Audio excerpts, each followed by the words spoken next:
Hey everybody, welcome to another Cottonwood Public Library family craft, and welcome. Hope everybody's doing well.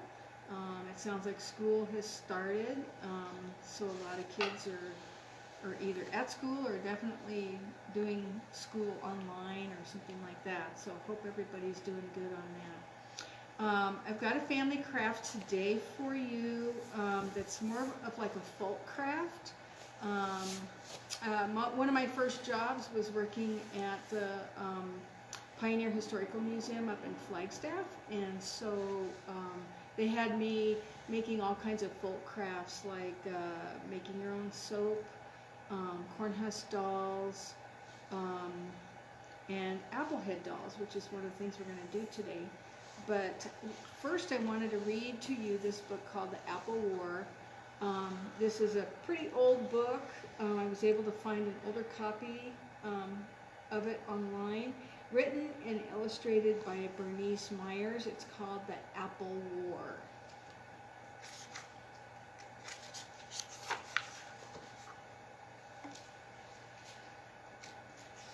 The Apple War. "They're my apples," said King Sam. "It's my tree," said King Oscar. "But," said King Sam, "the branches hang over on my land." "The apples are on the branches of my tree, and my tree stands on my land," shouted King Oscar. "The apples may be on your tree, but they fall on my land," said King Sam, "so the apples are mine." "They're not," said King Oscar. "They are," shouted King Sam. "Ar, said King Sam. "This means war, and I mean war." "I'm ready any time," said King Oscar. "How's June 5th?" asked King Sam. "It falls on a Monday." "Suits me just fine. I'll see you then."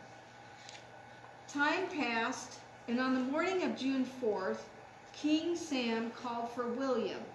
"Find out if King Oscar is ready for our war tomorrow." "But King, you can't have a war tomorrow. It's your birthday," said William. "You're right, I forgot," the king said, but I can't call off a war. At the last minute, it wouldn't be polite. Besides, a promise is a promise." "What about the party you always have? I've already invited everyone to come," puffed William. King Sam was upset. He wanted to keep his promise, but he didn't know what to do. "I know," he said, "I'll hide." Look at him hiding back there. "A king does not hide," said William. "Then I'll run away." "A king never runs away," said William. "Then say I'm sick, or I broke my leg, or my mother won't let me." But William wasn't listening. He was thinking. "I have it," William suddenly shouted. "Fight the war first, and then have the party. Or have the party and then the war." "Wonderful, wonderful," said King Sam. "I'll have the party and then the war." No, the war, then the party. Party, war, party. Oh, I can't make up my mind now. "I'm going to sleep on it. I can think better in the morning." The next day, when King Sam awoke, he began at once to think. He walked back and forth, and around, and sometimes he waved his arms in the air. At last he made up his mind. "I'll fight the war first, and then have the rest of the day for my party." He put on his armor, jumped on his horse, and rode off toward the battlefield. His army was waiting for his command. "Charge!" he shouted. "Hey, wait, stop, hold it, it's me," called William, riding up to the king.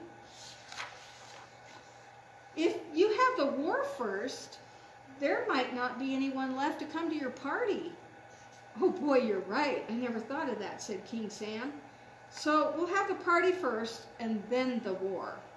King Oscar was signaling from the other side of the battlefield, and King Sam waved back. We'll fight this afternoon, Oscar. First, we're going to have my birthday party. And right there in the middle of the battlefield, the tables were set up and everyone began to eat and sing and eat and talk and eat and eat. And they were having such a good time that no one wanted to fight anymore. "You still mad?" asked King Sam. "No, are you mad?" asked King Oscar. "Me mad? Why should I be mad?" asked King Sam. "Then what were we going to fight about?" asked King Oscar. "Well, I can't remember," said King Sam. And with that, the two kings looked at each other and began to laugh, and so did the armies. "Ha, ha, ha, ha. Pay us a visit sometime," said King Sam. "I'm having a cookout tomorrow. Why don't you bring a wife and kids?" "Maybe I will," said King Oscar. "Say, I like the way your armor shines. What polish do you use?" "I'll send you a bottle," said King Sam. "Thanks," said King Oscar. "Here, have one of my apples." "Your apples?" No. That's a really cute book. That's The Apple War by Bernice Myers. So I talked about doing applehead dolls. This is an example of an applehead doll. The doll is just kind of very simple body. I actually think these are pipe cleaners here. But the head is a dried apple that was carved. And when the apple dries, it gets all wrinkly and it looks like a little old lady. And so these are kind of fun. These dolls were made back in pioneer times. You know, pull an apple off a tree, carve it, make a little doll for your kid. You know, they didn't have a lot of materials to work with. They didn't have plastic like we do nowadays. And so these are some examples of what faces can look like when they're dry. And here is an example of like starting the carving of the apples and then what happens when it starts drying. Now it takes about 2 or 3 weeks to dry, so this is going to be part 1 of this actual family craft. I have already started carving, or I carved a doll already, and this is going to have to dry. This one happens to have the stem still on it, so I can hang this up somewhere to dry, and we'll see what it looks like in a couple of weeks. But I also have a green apple. This is a Granny Smith apple, and they're kind of the best to use because the flesh is a little bit harder for carving. But the first thing you have to do is you have to peel it. So I'm going to use a peeler here to get all of the peel off.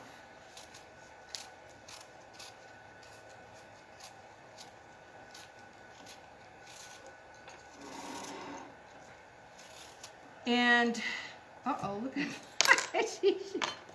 Oh no! I gotta do something or get a new one of these. This happened before. I might just have to peel it with my knife. Rather than putting that together, I'll do that. Oh well.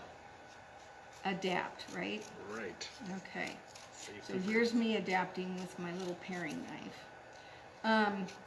So once you're done carving your face, you're going to want to soak your apple in something so that when it dries, it doesn't turn real dark.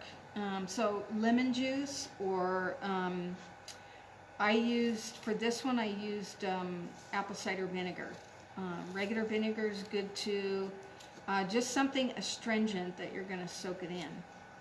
Okay, so I have all the peel off, and here's my apple, and I'm going to kind of take a look at it and see where would be a good place to start. And there's kind of a spot sticking out here that I think would be good to start, like with a nose. And if you've taken any of Jan Mark's drawing classes, especially if he's done people, you can get an idea of how you could carve a face as well as draw a face. So you need to think about the eyes. I'm just going to put a couple of little things right there for eyes. My nose is going to be there, and my mouth is going to be there. And two things that you can use for carving are a little paring knife, and you can also use a spoon.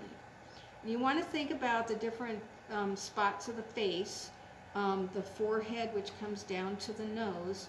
So I'm going to just like do a little carve there and go in, and then I'm going to carve up. So this part right here is kind of going to be the forehead, and the nose is going to be right here, okay? So I'm going to do a little cut here. And while you're cutting, you can also eat parts of your apple. It's good for you. So I have to look at it to carve. I'm trying to do it upside down.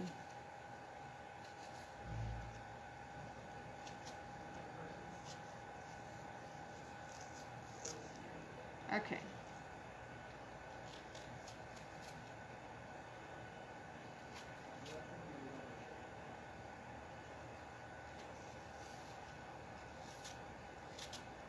Okay, so this is going to be the nose. He's going to have a short little nose here.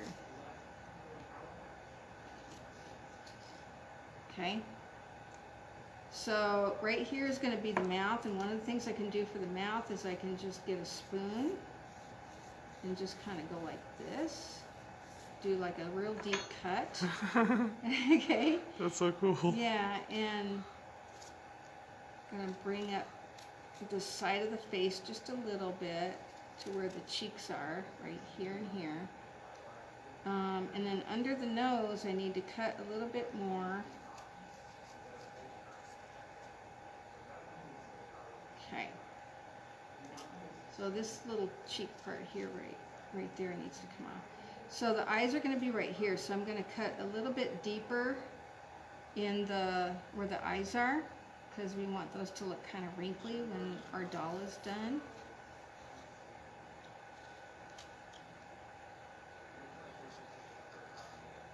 And you know, you never know what it's going to look like when you're done, so it's kind of like a surprise. It's kind of cool at the end. I've done a lot of these, and it's interesting, all the little personalities and features that come out when it's all dry.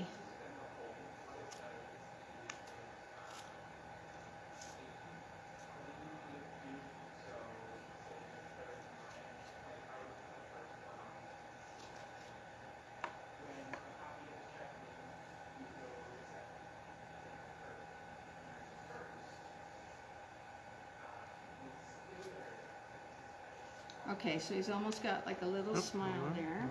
Oh, there you go. I just need to shape the nose just a little bit here.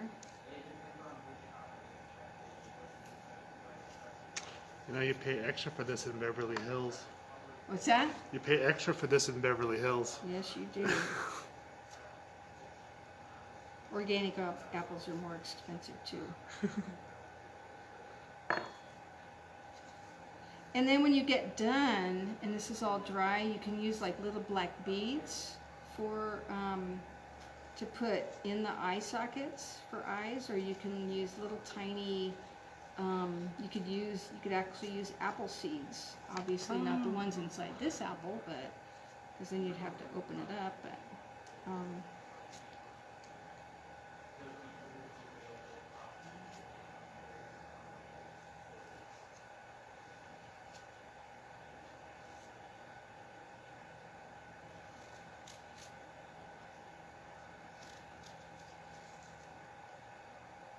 uh-oh. He's going to have kind of like Oh, let me see. a lopsided grin there. That's perfect. I think I'm going to stop here, because if you carve too much off, you end up with nothing. But what we'll do is we'll soak this in some lemon juice or some vinegar for like overnight or so, and then take it out, and I'll put it somewhere to dry. Like I said, this one can be hung to dry. because it's got the little stem, but this one lost its stem, so I'll find a paper towel or something to put it on. Find a warm, dry place. You don't want to do it out in the sun because it'll really burn it. But it's going to have to dry for about 2 or 3 weeks. And then what we're going to do is come back for part 2 of this family craft, and we'll make the rest of the doll. I have a question, Miss Yeah. Joyce. So, when you put it in the lemon juice or the apple cider vinegar, how long do you keep it submerged to soak? Probably just overnight. Okay. Not more than that. I think I did this one overnight. Right. Probably just overnight. And then we're gonna get some wire. So one of the things you're gonna want to do is find maybe some coat hanger wire, or some heavy wire that we're going to actually put up into the apple and then down, and then we can use pipe cleaners and stuff to attach it, and cloth and tape to put the rest of the doll together. Should they make backup apple heads in case the first apple head, when they're trying to put the wire, might break it? Yeah, I mean, I would come up with an extra one just in case. Yeah, but the apple when it's dry is pretty kind of leathery like, so it doesn't fall apart too easily. Cool. It's kind of it can fall apart right now, but when it's dry, it's kind of leathery. So if you've ever had a dried apple, I love the way even that one that you started yesterday looks like it has it's Yeah. it's really creepy. yeah, it's already starting to get some character. Yeah. So Cool. anyway, apple head dolls, little old folk craft that you can do, and we'll see you in a couple or 3 weeks to finish off on this one. We'll have some crafts in between, but we'll come back to this in a couple of weeks or so when these are dry. And thanks for joining us for Family Craft. Hope everybody's doing good. Our steam kits that we're checking out now are really popular, but you can place a hold on them. Just call Youth Services staff and we can place a hold on something for you. If you haven't got a library card, sign up for one, and just keep an eye on either our Facebook page or the library webpage to see what's going on. Okay? Everybody take care. Bye.